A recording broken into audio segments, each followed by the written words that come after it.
este día los saludamos a todos ustedes, a quienes nos siguen a través de nuestras redes sociales, y venimos en este día a presentarles al teólogo brasileño Leonardo Boff, el cual ha hecho un aporte grandioso a la teología de la liberación, al pensamiento teológico latinoamericano. Y en este video vamos a presentar algunos de sus postulados más importantes. Los expositores son Manuel Hernández y Juan Sebastián Sánchez. Bienvenidos.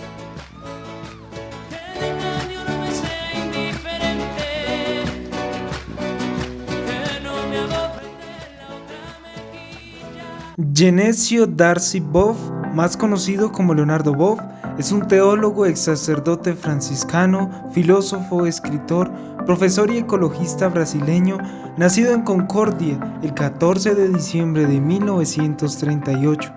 Es considerado uno de los fundadores y mayores representantes de la teología de la liberación latinoamericana, cuyo referente principal es la figura de Jesucristo como defensor de los pobres. Su doctrina quedó expuesta principalmente en obras como Pasión de Cristo, Pasión del Mundo, Las comunidades de base reinventan la Iglesia o La vida religiosa en el proceso de la liberación. Volvió a replantear sus tesis en 1987 con la publicación de Y la Iglesia se hizo pueblo.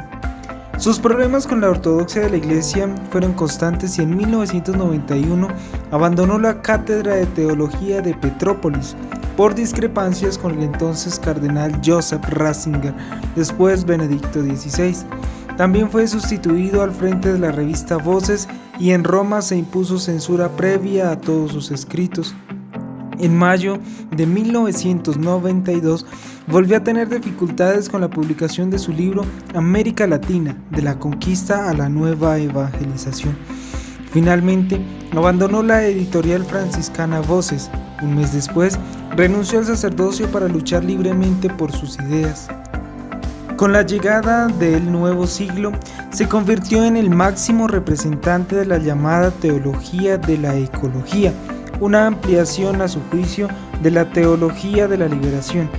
En 2001 recibió el premio Correcto Modo de Vida, galardón conocido como el Nobel Alternativo, instituido en 1980 para premiar las tareas en beneficio de la humanidad que quedan fuera de los tradicionales premios de la Academia Sueca.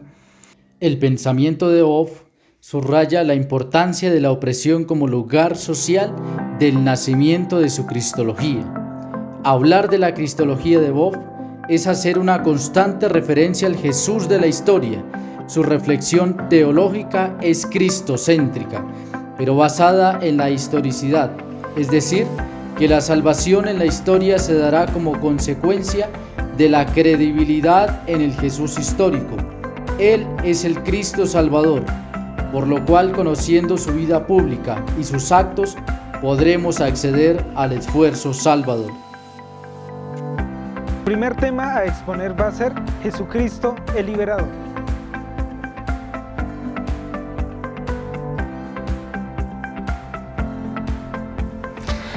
Bueno, en este primer tema es necesario aclarar que Dios en Jesucristo no simplemente se hizo hombre, sino que en verdad quiere decir que tomó realmente parte en nuestra condición humana y asumió también nuestros más profundos anhelos. También que utilizó nuestro mismo lenguaje fuertemente cargado de partes ideológicas, entre ellas el tema del reino de Dios, puede ser la idea, y quiere decir también que Jesús vació nuestro lenguaje. ¿Y esto para qué? Para darle un nuevo sentido, para darle un sentido de liberación y de absoluta esperanza, que mostró también signos y comportamientos típicos de este nuevo contenido que le da a este lenguaje. El reino de Dios que Jesús predicó ya no es una utopía humana imposible, sino que, ya que nada es imposible para Dios, el reino es una realidad ya incipiente dentro de nuestro mundo. Con Jesús dio comienzo una gran alegría para todos, porque ahora ya sabemos que con el nuevo orden que Jesús ha implantado y ha introducido, será cierto aquello que el Apocalipsis expresa y que nos prometía cuando hablaba de la irrupción de un nuevo cielo y de una nueva tierra. Con él ya es posible oír como un eco eso que dicen aquellas palabras fieles y verdaderas del libro del Apocalipsis. He aquí que hago un nuevo mundo, hecho está.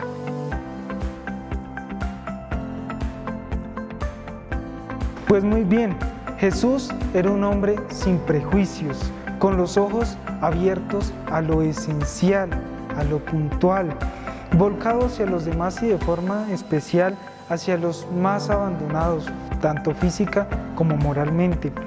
El mundo como es no puede ser el lugar del reino de Dios, por lo tanto necesita una restauración, un cambio desde los cimientos precisamente. Lo que salva es el amor, la aceptación desinteresada del otro y la total apertura a Dios. No hay otros o un no prójimo, sino que hay es hermanos. Jesús trae al mundo una situación nueva, y es que no podemos arrogarnos el derecho de juzgar como buenos o malos, como fieles o infieles a los otros, sino que esa maldad es un cuestionamiento para sí, dejando ver los propios defectos.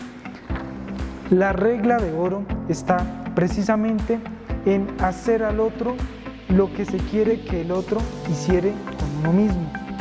La única distinción es la que el hombre establece en su conciencia y confrontada con Dios.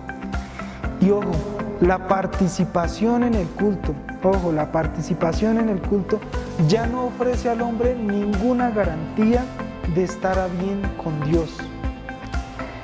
La garantía radica en la actitud interior de quien procura adorar a Dios en espíritu y en verdad. Estas actitudes pueden ser seguidas por los discípulos, porque inauguran en el mundo un nuevo tipo de hombre y de humanismo, el mejor que ha existido, con capacidad de asimilar nuevos y extraños valores sin traicionar su esencia. El cristianismo pertenece a la familia de todo el mundo, y el cristiano se siente extranjero hacia una patria más humana, más feliz, más justa. La seguridad del hombre viene del vigor de su decisión interior y de la autonomía responsable de quien sabe lo que quiere y para qué vive, es decir, el sentido profundo de la existencia.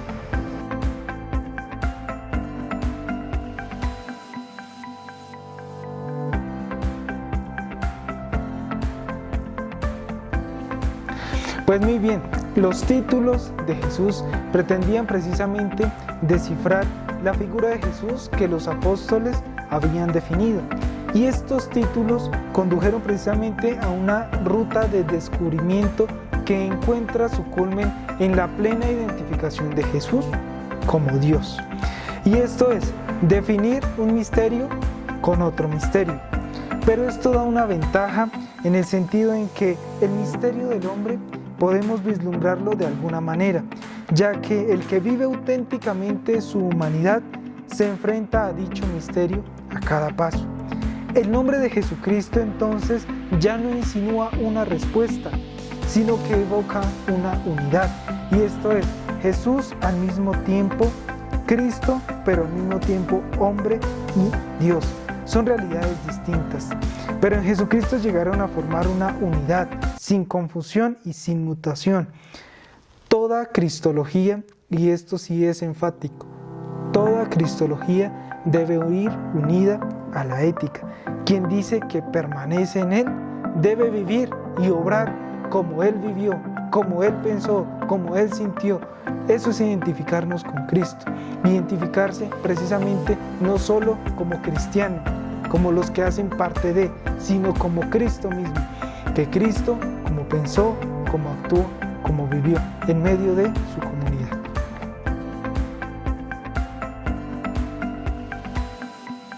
Pues muy bien, en este último tema pues se habla de la cristología. Pero ¿qué quiere la cristología? La cristología responde precisamente a la pregunta ¿quién es Jesús? Y esto es preguntar por un misterio. Pero preguntar quién es Jesucristo hoy es para nosotros confrontar nuestra existencia con la existencia de Jesús y sentirse desafiado precisamente por su mensaje y el sentido que desprende su comportamiento. Sentirse afectado por Cristo significa ponerse en camino de la fe. Que quien comprende quién es Jesús no lo hace a base de nuevos títulos, nos expresa Boff. No es crear nuevos títulos, no es sacar más especulación según él, sino es precisamente tratando de vivir aquello que Jesús vivió, aquello que Jesús nos enseñó con su testimonio, con su vida.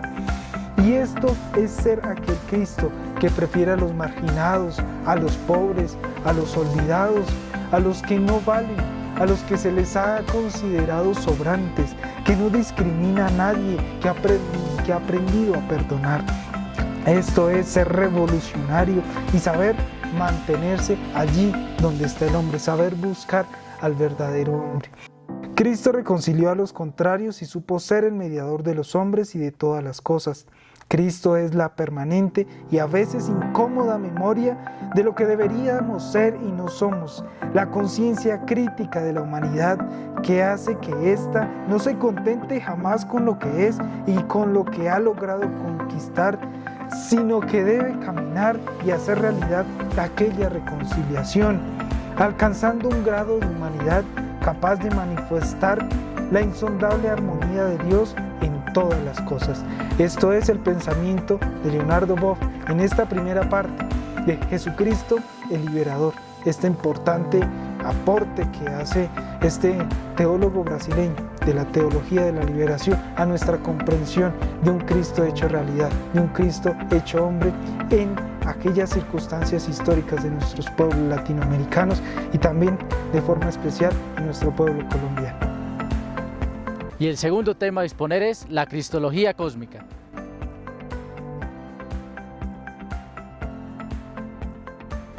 Para Pablo, Cristo es en primer lugar un personaje histórico concreto, un judío nacido según la carne, nacido de una mujer según la ley, injustamente condenado y crucificado, sin ningún motivo bajo Pilato y finalmente resucitado. Jesús vive y mora entre los cristianos, actúa en ellos, se identifica con ellos. La iglesia es su cuerpo que recibe de él su fuerza y su cohesión. Este mismo Cristo está vinculado con todo el cosmos, con todo lo que nos rodea. Hay un pasaje significativo que me permito leerlo, que es tomado de Colosenses 1, 16 a 20. Todo fue creado por Él y para Él. Él existe con anterioridad a todo, y todo tiene en Él su consistencia. Dios tuvo bien hacer residir en Él toda la plenitud, y reconciliar por Él y para Él todas las cosas. Nada ni nadie existe arriba de Él, que es la plenitud. En otras palabras, el pléroma. Como verbo eterno del Padre, Cristo ejerce un influjo sobre todas las criaturas. Estas criaturas existen en Él como en su centro, que es supremo de unidad. Proceden de Él porque es cooperador de la obra, y tienden a Él como a su fin, porque nada queda fuera de su dominio. Cristo bajó en el mundo, se hizo igual a todos los hombres, y asumió una carne verdadera. Compartió con los hombres todas las condiciones de la vida terrenal.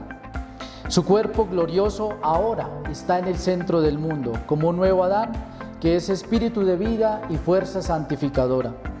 Perfecta imagen del Dios invisible, por ser Hijo de Dios. Hermano de los hombres por su naturaleza humana, vinculado con su cuerpo a los principios constitutivos de la materia, y siendo un puente de unión entre el cielo y la tierra.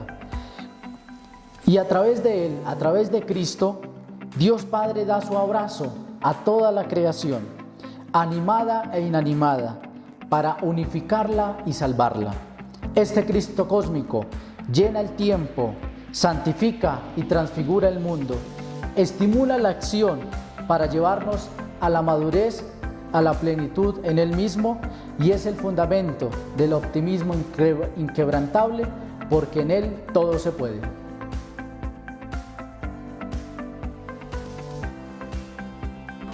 La explicación del mundo se encuentra en la evolución. Cristo es el origen y el término de todas las cosas, principio y fin de la evolución. Si el universo hoy se manifiesta dinámico, Cristo debe ser la causa eficiente y el final de este dinamismo. La materia se transforma progresivamente hasta el eje que es el hombre, que es también la flecha de la evolución.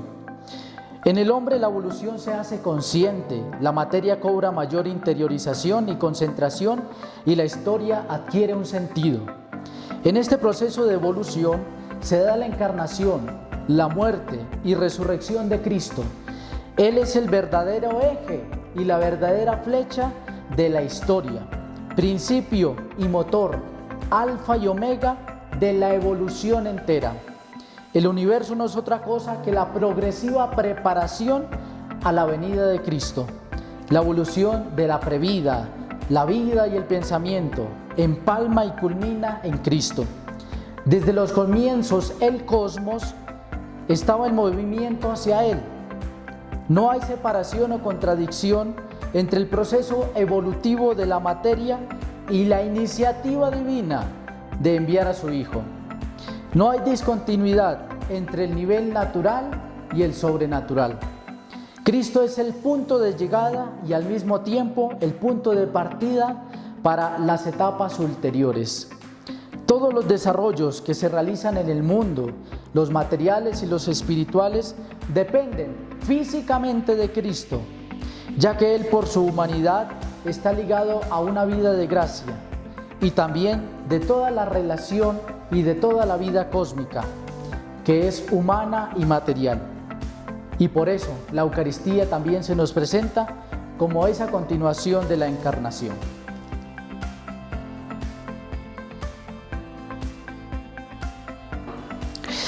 Nada en el mundo se encuentra acabado, sino que está en constante génesis y expansión. Eso significa la cosmogénesis y la relación con Cristo. Está en constante movimiento, constante expansión. El universo es una permanente autocreación, generando nuevas formas, cada vez más complejas, pero ordenadas. La materia no tiene solamente masa y energía, sino también información. El universo no significa el conjunto de objetos, sino la articulación de los sujetos inter-retro-dependientes. Las 4 interacciones axiales que conocemos, la gravitacional, la electromagnética, la nuclear débil, la nuclear fuerte, están activas en todos los seres humanos, desde las energías más ínfimas, más pequeñas, hasta el cerebro humano y en las complejas relaciones de una sociedad. En el proceso evolucionario también corresponden a Dios, porque antes de estar en la mente y en el corazón de las personas, estaban en el universo. Es Dios que se autocomunica y entrega parte de su misterio a los seres inteligentes. La cristología es así que se transforma en cristogénesis, en proceso de evolución. Y en esa intimidad de Jesucristo con Dios se da un salto hacia arriba y hacia adelante. Dios como Padre y Madre de todos los seres del universo los hace sus hijos e hijas. Por eso un texto significativo, Romanos 8:29, donde nos habla de Cristo como el primogénito de entre muchos hermanos. Hay un elemento también crístico en el universo y a medida que va ocurriendo la evolución, esa conciencia va brotando en cada creyente hasta que lo asume. Y por eso este es portador consciente de lo crístico, pasando a ser un ser cristológico. Por último, las comunidades cristianas fueron portadoras y fueron conscientes de este elemento crístico, pero no es exclusivo de ellas, no es monopolio de ellas, sino que está presente y activo en todos los seres humanos.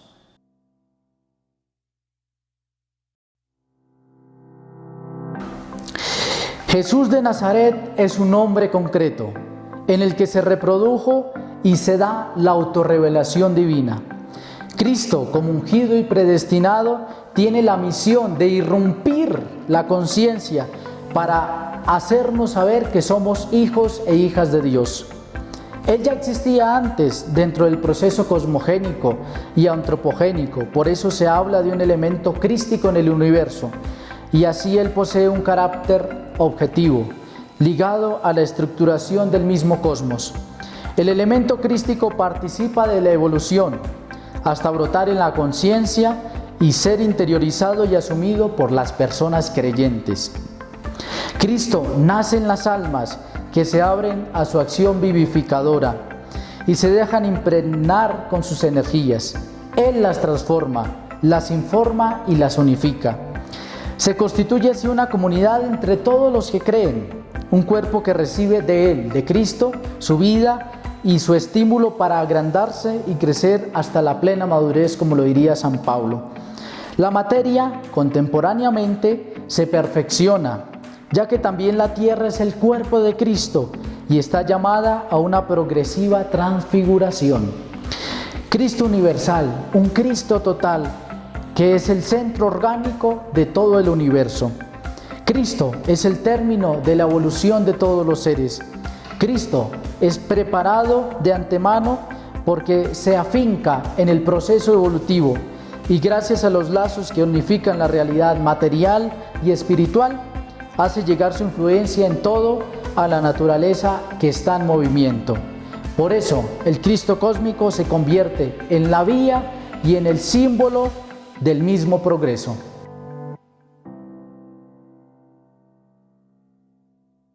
La encarnación como cristalización de lo crístico.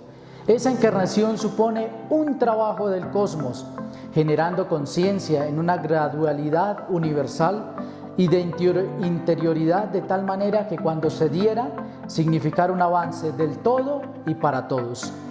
Y toma sentido hablar de encarnación como la total entrega de Dios Hijo al universo en la realidad concreta del hombre Jesús de Nazaret, capaz de recibir tal autocomunicación divina. Aflora dentro del proceso evolucionario donde Jesús el Cristo muestra su conexión con todo el universo. En él entran los elementos de los que se componen todos los seres y todos los cuerpos. Las galaxias, el sistema solar, la Tierra y cada persona contienen material reciclado de antiguas estrellas. El mismo Jesús también posee el mismo origen ancestral, haciendo que su encarnación sea realmente cósmica. El Hijo se revistió de toda esa realidad material cuando emergió de la cosmogénesis, de ese proceso evolutivo que nunca acaba. Hay algo que hay que tener presente, y lo decía el Concilio de Calcedonia en el 451, cuando nos hablaba de Jesús en su humanidad, que es consustancial a nosotros, y es que esa consubstancialidad en cuerpo y alma de Jesús es un producto de la gran explosión e inflación iniciales, que sus raíces se hallan en la Vía Láctea, su cuna, que es el sistema solar, y su casa, el planeta Tierra. Él compartió de la vida y la formación de la conciencia. Como cualquier ser humano, es hijo del universo y de la Tierra, es miembro de la familia humana. El ser humano es aquel que llega a la Tierra, es un ser biológico dentro del cual se da la irrupción de la divinidad a todos los seres humanos. La encarnación, por tanto, es la elevación de todo el universo en dirección de la persona divina. La encarnación no alcanzó únicamente al hombre Jesús, sino a todos los seres humanos. La encarnación aparece así como un proceso aún en curso, no se ha acabado. Por eso el Verbo sigue emergiendo de la materia y en la historia del mundo hasta verbificar el universo entero e introducirlo en la Trinidad, en el cual todos estarán en el todo, como nos lo diría San Pablo. Hay una cita bíblica muy importante, Efesios 4:13, para que todos lleguemos a la unidad, todos. Y por último, la encarnación enraiza, une a Jesús con el cosmos, pero también lo limita a las ataduras espaciotemporales. Es por eso que la encarnación es kenosis y limitación.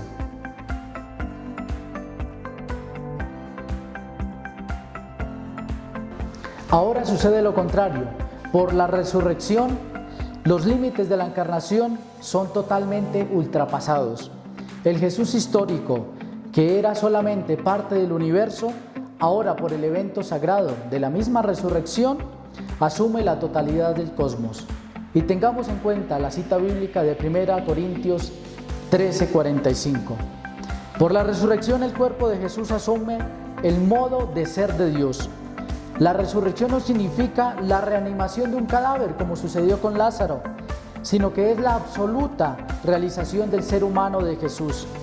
Es la escatologización de las virtualidades presentes en su realidad humana, que ahora son totalmente realizadas. En el resucitado, la evolución se convierte en revolución. Ahora ya no existen distancias ni separaciones, sino total presencia en el cosmos, plena comunión con todas las cosas y una inmediatez con Dios.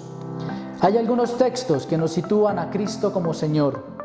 Juan 1:13, Hebreos 1:2, Colosenses 1:15 a 20, Efesios 1:3-14 y Apocalipsis 1:8. Otro importante también es Colosenses 1:16 a 17, porque en Él fueron creadas todas las cosas, las del cielo y las de la tierra. Todo fue creado por Él y para Él. Él es antes de todo y todo subsiste en Él. Colosenses 3:11, Cristo es en todo, en todas las cosas. Y aquí se da la pericóresis de Cristo en la creación. Cristo como totalidad cósmica también los encontramos en Colosenses 1:19, Colosenses 2:9, Efesios 1:22 a 23, Efesios 3:19 y Efesios 4:10. El pleroma, es decir, la plenitud, es el universo en cuanto empapado por el Espíritu y por ello lleno de la vitalidad, gracias a la resurrección. El resucitado llena el universo con su nueva vida. Es la cabeza del cosmos y de la iglesia. Efesios 1:10, Colosenses 2:10. El cosmos y cada cosa cobra cohesión y sentido por su ordenación a Cristo. Nada se puede entender. Un cuerpo no se puede entender si no tiene cabeza. Cristo es la cabeza del cosmos. Y hay un texto muy expresivo en la Cristología Cósmica, en el agrafón del Logión 777 del Evangelio Copto de Santo Tomás, que dice: en él la ubicuidad cósmica de Cristo gana toda su fuerza. Yo soy la luz que está sobre todas las cosas. Yo soy el universo salió de mí y el universo retornó a mí. Hiende la leña y yo estoy dentro de ella. Levanta la piedra y yo estoy debajo de ella. Es un pancritismo derivado de una lectura global del misterio de Cristo. Él era el verbo preexistente, se hizo encarnado y finalmente se convirtió en verbo transfigurado. Es así que el Cristo cósmico y universal engloba las fases de la manifestación del verbo al interior de la creación que está en evolución.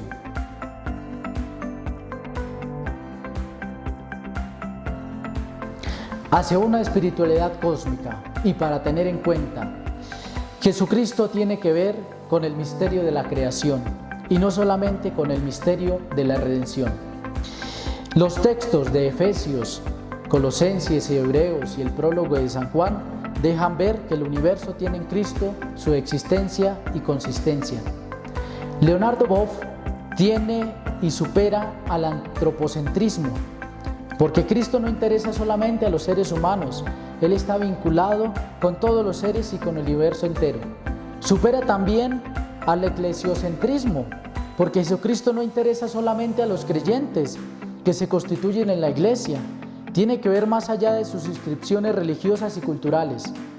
Al presentarnos Bob al Cristo cósmico, nos deja ver que Él ultrapasa todo y es donde se hace presente no en algunos seres humanos, sino en todos los seres humanos. Cristo es el punto omega, real y divino. Nos debe llevar entonces a una espiritualidad cósmica y renovada sobre todo lo que nos rodea. No solo los seres humanos, sino también la creación. De una manera nueva, estar en el mundo de Cristo y por la presencia de Él significa que está en medio de las realidades terrenas, donde Él todo lo transfigura. Y esa presencia, que no solo está terrenal, sino también en el cosmos, se da a través de Él y a través de todos los seres. También viene un trabajo, y es la influencia de Cristo que no anula la acción del hombre, Al contrario, estimula, purifica y ennoblece esta misma acción que el hombre con su trabajo realiza en la creación, en este espacio. Estar en Cristo es vivir un momento ascensional que lleva hacia lo alto y hacia adelante, nunca hacia atrás.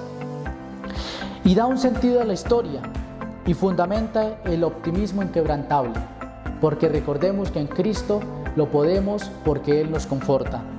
La evolución no excluye conflictos, cataclismos, ni la muerte, ni todas las realidades que vemos, pero sí nos anima a darnos cuenta de la presencia de Cristo en todo. Para tener en cuenta Romanos 8:11, aquel que resucitó a Jesús de entre los muertos, dará vida a nuestros cuerpos mortales por el mismo Espíritu que habita en nosotros. Cristo como evolucionador, siempre antiguo y siempre nuevo, que no ha dejado de ser el primero en la humanidad. Y por eso es que la Eucaristía prolonga en cierto modo la encarnación, haciendo perenne la unión de Cristo con los elementos cósmicos. Por eso un ejemplo muy bello se nos da en la Eucaristía y nos habla del pan. Ese pan que tiene partículas materiales, pero que al consagrarse se transforma en ofrenda para ser el cuerpo cósmico de Cristo. No necesitamos abandonar el mundo para encontrar al Señor. Él lo penetra y lo carga todo de su presencia, desde los primeros movimientos de las energías y de los elementos primordiales. Eso significa la cristogénesis. Cristo está en constante proceso, en constante evolución, hasta que un día lleguemos todos a la plenitud con Él. En la perspectiva cósmica de Cristo, el universo no llegaría a su plenitud si no cargara consigo en su seno y no diera a luz al Hijo que lentamente se iba gestando, creciendo y naciendo dentro del proceso evolucionario. Él no nace afuera de ese proceso evolucionario, nace dentro de él. En el cosmos en gestación se encuentra el lugar natural de Jesús, el Cristo, y sigue todavía naciendo hasta terminar de nacer cuando sus hermanos y hermanas, sus seguidores en la fe y el entero universo lleguen a su culminación, la parusía. Por último, dos pensadores importantes. Máximo el Confesor nos dice: el mundo es un templo cósmico y el hombre es su sacerdote. Y Metropolita Filaretes de Moscú: el hombre ha sido creado para entrar en el cosmos como un rey y pontífice. Muchísimas gracias por su atención. Estos son solo algunos de tantos temas en la amplia reflexión del autor brasileño Leonardo Boff.